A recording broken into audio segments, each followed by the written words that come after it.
No niin, tervetuloa tänne erätarkastajan puuhanurkan pariin. Eli tänään meillä olisi ohjelmassa askarella tästä venevajan perältä löytyneestä vanhasta katiskasta tänne Saimaan rannoille ja norppa-alueelle sopiva ja asetukset täyttävä katiska, jotta päästäisiin katiska pyyntiin. Eli tässähän on tämmöinen vanha itse tehty katiska, jossa nielu näyttää kyllä, että se on 15 senttiä ja allekin, mutta kun tätä kokeilee, niin tämähän antaa jälkeen ja tästä sitten norppa kyllä ja kuutti etenkin, niin kalojen perässä hyvin helposti tuonne katiskaan mahtuu änkeytymään. Ja miten tästä sitten saadaan asetuksen mukainen, niin kaikkein helpoin vaihtoehto meillä on tämmönen harjateräksestä taivutettu rauta, joka sitten pujotetaan sitten tästä nielun takaa molemmin puolin tänne katiskan sisälle ja sitten kiinnitetään siihen esimerkiksi nippusiteellä. Ja nythän se jäykistää sitten, kun se tyyntyy tuolta alhaaltakin läpi ja menee, niin nyt siitä ei enää sitten norppa välistä sinne sisälle pääse.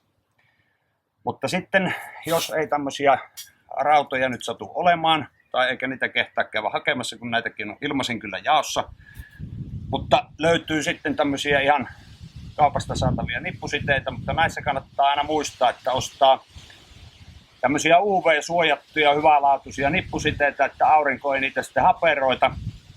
Niin näilläkin voidaan tämmöinen ensiapu tälle katiskalle tehdä, eli tuolta pujotetaan tuolta nielun keskeltä ja molemmin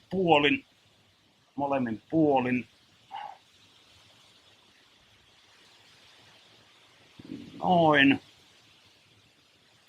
ja sitten tiukataan kiinni. Työnnetään vielä tuo pää tuonne sivulle. Se tiukkaa tuon sillä tavalla, että se nielu ei pääse leviämään. Tässä tapauksessa, kun tämä on vähän remppa, niin tämä melkein vaatisi 2. Se ei estä kalojen sinne pääsyä, mutta se estää sitten sen kuutin sinne mönkimisen. Ja sitten kun meillä on tämä pyydys on saatettu asetuksen edellyttämään kuntoon, niin sitten muistetaan siihen vielä laittaa se uppoava naru. Sitten merkintöjen osalta sen verran, että siinä riittää semmoinen 15 senttiä korkea vedenpinnasta 15 senttiä nouseva merkki silloin, kun se laitetaan esimerkiksi siihen mökkilaiturin viereen tai johonkin kivikkoon, kaislikkoon, missä ei veneliikennettä ole. Mutta semmoinen paikka sitten, missä on uistelijoita esimerkiksi, niin siellä sitten muistetaan laittaa siihen se 1,20 m lippusalko. Ja kaikkiin merkintöihin sinne veden pinnalle sitten nimi ja yhteystiedot, mieluiten tietysti puhelinnumero.